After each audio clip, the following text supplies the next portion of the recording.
Welcome guys, welcome to another video. I hope you have a great time. This is Minko's Corner. Today we're reacting, as you can see, towards the middle of the video, 3 minutes in, there was a technical issue. The recording stopped. Uh,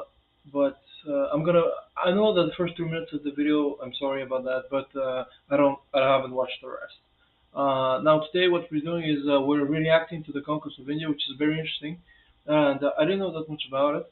And yeah, let's go in. Calcutta, June 20th, 1756. It happened again. The EIC stepped over the line, and the local Indian ruler, in this case the Nawab of Bengal, has responded by capturing another British fort in another factory city. And just like the siege of Bombay, the Indians hope to make an example of the EIC. So the Nawab's men strip the surviving British soldiers naked and lock them in the fort's prison, a 14 by 18-foot room referred to as the Black Hole. British survivors claim that 146 prisoners were crammed inside at the same time and were held there, suffocating until the next morning. When the prison door was opened, only 23 men remained alive.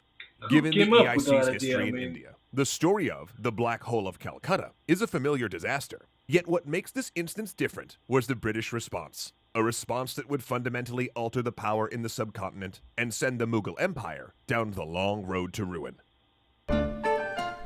Thanks so much to Ting Mobile for helping this historic tale come through loud and clear. After barely surviving the 17th century in India, in the 18th century, the British recovered a bit, managing to hold on to their coastal factories, the most important of which included Bombay in the west, Madras in the south, and Calcutta in the east. There, they generated a few £1 million of revenue each year through the exports of textiles, sugar, indigo, pepper, and saltpeter. However, much of this revenue was eaten up by the high expenses associated with combative trade located halfway across the world.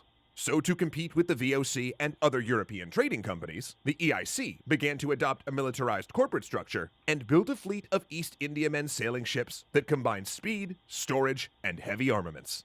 This impressive fleet was supplemented with small armies made up of local mercenary soldiers trained in European style called sepoys. Okay, so they got the money, they got the ships, they got the soldiers. This is where the conquering starts, right? Well, not exactly. You see, even here, with this success, we run the risk of jumping to the conclusion without considering the context. Remember, at the beginning of the 18th century, the Mughal Empire's power was still at its zenith, holding sway over the subcontinent with armies that numbered in the tens of thousands. Yep. Also, we can't forget that the British at the time were still just one of many European states in the area. Case in point, consider the French, who entered the subcontinent scene at the end of the 17th century. At this moment in history, France is arguably the most powerful nation in Europe, but had a lot of catching up to do in terms of colonialism. Yet by the 1730s, the French, through their company the CIO, maintained revenues on par with the EIC, despite being in India for less than half the time as the British. So how did Britain go from being the underdogs to a foregone conclusion? Well, under the rule of Emperor Aurangzeb, the Mughal Empire reached its greatest size and strength, a state that stood shoulder to shoulder with the greatest empires the Western world had to offer. But it had one fatal flaw, which was hard to see in the 1700s because it was also the empire's greatest strength. And here come the paradoxes, right? Ding, ding, ding, ding, ding! Now Okay, you're I getting an stopped the army. video here. Aurangzeb and his ancestors built the Mughal Empire in a way very similar to the Mongol Empire from which they emerged. In this system, the Mughal emperors delegated much of the day-to-day rule over their huge empire to various local potentates, while they maintained control over big questions like trade and foreign policy. The emperor would then provide military force and basic infrastructure to local leaders in return for consistent tribute payments. So it was a very decentralized empire. Nearly always drawn from taxes on land. And those land taxes were the secret sauce of the Mughal Empire. Thanks to a huge population of cultivators paying taxes every year, the Mughal emperors possessed a constant and often expansive stream of cash. So, what could mess up this reliable system that's been doing quite well for the Mughals for a couple of centuries? Civil War? Hi European trading companies and privateered armies! Didn't No see way. you there.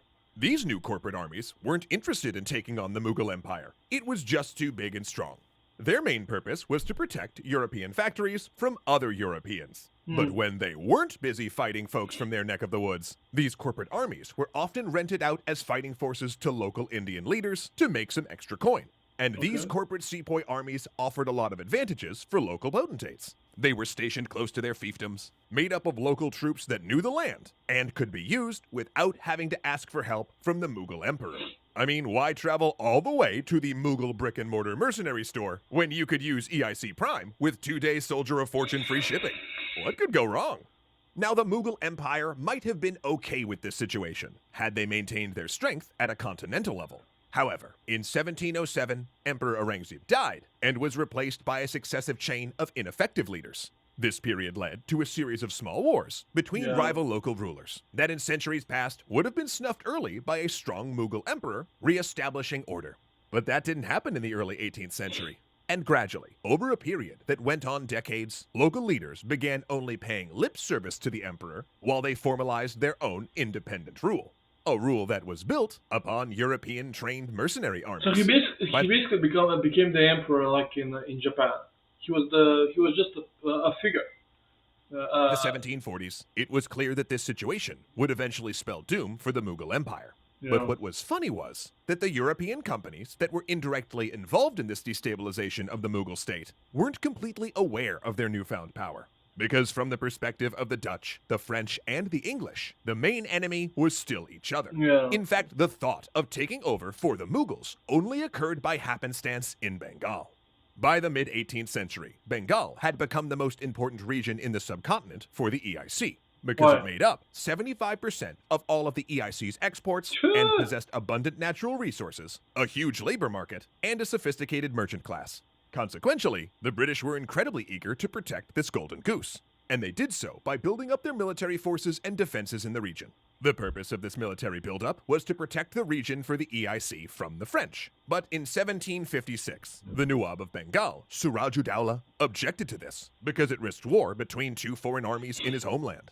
After the Nawab expressed his displeasure, the French agreed to draw down their forces. But the British, fearing the French, decided to continue their work. So the Nawab responded by laying siege to the EIC factory of Calcutta, which led to the famous Black Hole incident. Now, in decades past, the British would have taken the L and asked for forgiveness. But the story of the Black Hole became fodder for sensationalist retellings throughout British India and It became a martyrdom story. To sort of give fuel to the population. Britain Become, itself. And with each new version, the Black Hole became darker and holier. Yeah. For the British, responding to this incident wasn't about exerting control, it was about Prestige. serving out justice. An Unjust. EIC force was dispatched from Madras in 1757 under the command of Colonel Robert Clive. Upon arriving in Bengal, this force was bolstered by men and funds supplied by local merchantmen who valued their relationship with the EIC and were eager to see the Nawab not only punished for the Black Hole, but removed. And on June 23, 1757, just over a year after the whole hole incident, Clive's numerically inferior but well-disciplined force defeated the army of the Nawab of Bengal at the Battle of Plassey. A week later, the Nawab was executed and replaced by a series of new Nawabs that the British hoped would funnel funds their way. Eventually, however, these new leaders bristled at the EIC's incessant demands for cash, and in 1764, the then Nawab of Bengal, Mir Qasim, allied with the Mughal Emperor Shah Alam II to try to oust the EIC from the province for good. It didn't But work the out. company decisively defeated this combined force at the They became Battle of too strong. Buxar. Yeah. Then, fearing that this defeat would lead to the collapse of his empire and hoping to secure British protection, Shah Alam II offered the EIC the most valuable thing in his kingdom, the Diwani, the right to be the emperor's official revenue collector in Bengal, Bihar, and Orissa. You In give him this the way, bank? the EIC went from being one of many companies clinging to the subcontinent to being the first European landlords in India. And it's at this point that we'll ask you all to put your anthropomorphic armchairs in their full and upright positions, because things are about to get rough. The guy's plan was giving them banking rights? That always goes well, of course. Oh my god. That's insane. I mean, he must have been really desperate to keep his empire. He gave him the bank. I mean, that's a very good video, by the way. Very good video. I mean, it's very interesting how England, or the United Kingdom, Great Britain, was able to conquer a continent, a subcontinent of vastly larger size, and it's very interesting. It's very very interesting.